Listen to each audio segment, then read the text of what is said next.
Il est un cours d'eau nommé l'Antouy, aux confins de l'Aveyron et du Lot, qui témoigne d'un épouvantable drame que pourrait bien expliquer l'apparition d'un mystérieux gouffre, aux eaux d'un vert bleuâtre, dont le niveau, à peu près en tout temps, atteint le ras du sol.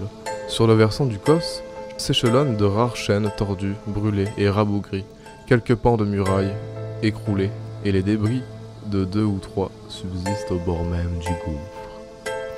Là existait, en l'an 1122, au temps de Louis le Jeune, la contrée était alors, dit-on, fertile, un monastère appartenant aux bénédictins de l'ordre de Cluny. Une légende se rattache souvent de ce monastère. Nous avons réussi à en retrouver la donnée. La légende suppose que le gouffre de l'Antouy n'existe que depuis l'effondrement du monastère dont le dernier prieur fut Mathieu de Montvala. Ce clerc impie avait une nièce, Louise de Montvala, devenue châtelaine de Savagnac par la mort de son père, et fiancée au sire Guy, baron de Cajar. Le prieur, non par zèle pieux mais par avarice, exhortait sa nièce à entrer en religion et à léguer ses biens au couvent qu'il gouvernait. Par une ruse infâme, il réussit à briser l'union des deux fiancés.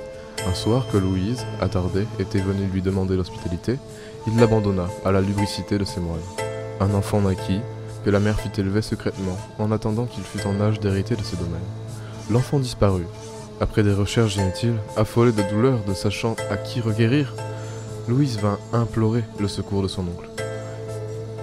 Mathieu retient son nièce au repas du soir. Il lui fait servir, préparer, de diverses façons, des viandes, dont, dans le trouble où elle se trouve, il lui est impossible de distinguer la nature. Lorsqu'elle semble rassasiée, devant elle on place une manette recouverte d'un voile que le prieur soulève. Et, dans les reliefs de son épouvantable festin, elle reconnaît la tête, les pieds et les mains de son enfant. Elle se lève, raide, muette, glacée, sort du couvent sans que nulle force humaine puisse la retenir, et seulement lorsqu'elle a franchi le pont qui traverse le ruisselet, elle s'écria « Faites, mon Dieu, dit-elle, que la pierre la plus basse de cette demeure en devienne la pierre la plus élevée. » Sa malédiction est entendue. À peine a-t-elle parlé que lentement, sans bruit, dans un calme sinistre, pendant que la terre s'entrouvre, les murailles du couvent s'engloutissent, pierre à pierre. La place où elle se levait est maintenant marquée par un gouffre dont on n'a jamais pu mesurer la profondeur. Le lendemain, au bord de l'Antouy, une folle errait en suivant de l'œil le fil de l'eau en psalmodiant des paroles incompréhensibles sur un rythme étrange et troublant. On ne la revit plus. Mais le prieur, lui, continue à errer des ruines, sous la forme d'un lièvre noir devant lequel les chiens s'enfuient. Tout homme qui le rencontre est certain de mourir dans l'année.